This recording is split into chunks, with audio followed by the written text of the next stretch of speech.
So what is kanban? And why should you care? Well, what kanban enables us to do is manage our workflow.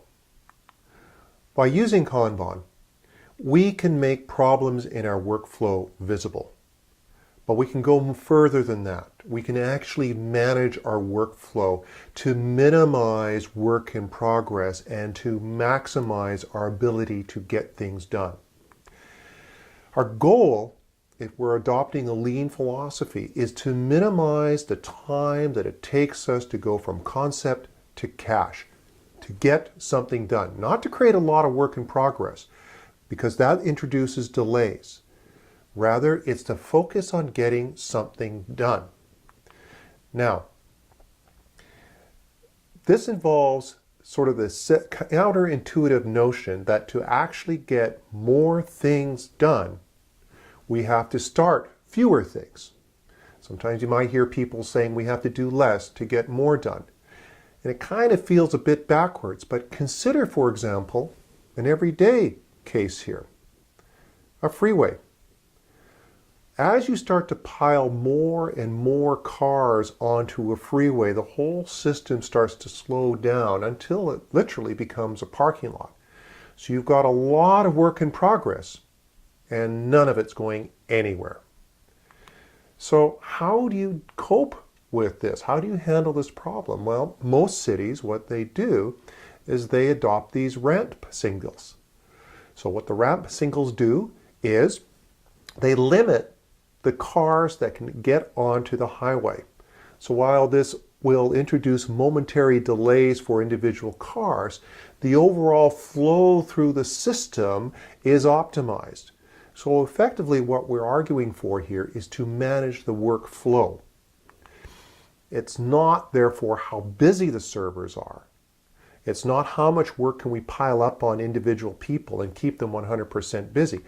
That's always been the problem we've had with managing timelines, for example, through a Gantt chart. We're managing the workers, we're managing the people and the timelines and focusing on keeping them busy, but we're forgetting to worry about the workflow and the work items itself. So we want to change the way that we think, and Kanban enables us to change the way that we think about managing our process to managing the work. So how do we do this? Well, we're using the Kanban to make the visible or the invisible visible. Now what we're going to do is limit the amount of work that can be in progress at any one time. So let's say, for argument's sake, that each one of our people here can handle 2 items at a time. So Carlos can handle we got Carlos, he can handle 2 pieces for analysis. We've got 3 people on our dev team, so we can do 6 pieces at one time. And our test team here, there's 2 of them, they can do 4. So here's our process again, the steps that we identified. And what we'll do is we'll say that at any one time, the amount of analysis work that we can have in progress is limited to 2. And the amount of work that we can have in implementation is limited to 6, and the amount of work that we can have in test is limited to 4. So this is kind of what our Kanban board is now going to look like. We have introduced these work in progress limits, and they state this is the maximum amount of work that we can pull into this step at any one time. So for example, analyze, our work in progress limit is 2.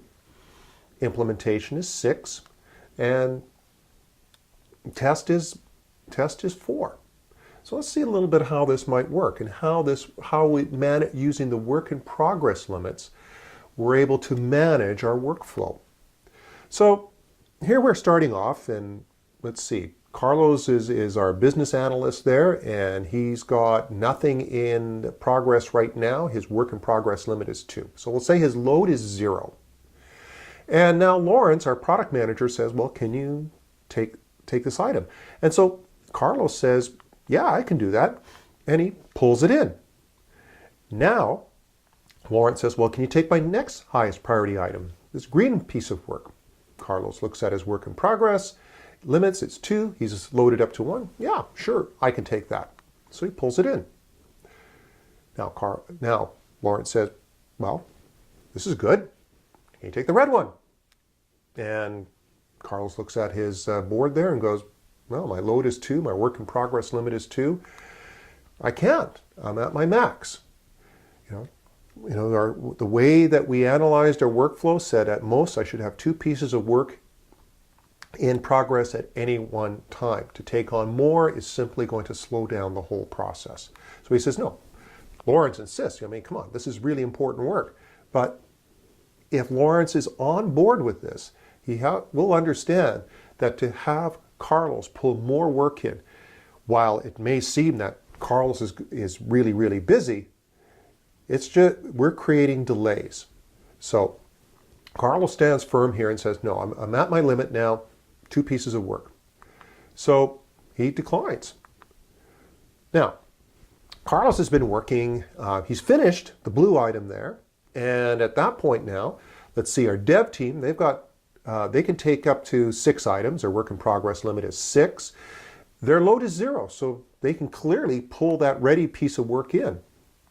Now, Lawrence goes, can you take the red? And of course, Carlos goes, yes, I can, because I have space to take it.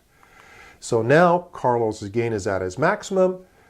Lawrence wants him to take more work on or say, can you take this? He says no. So this is how we're managing our workflow.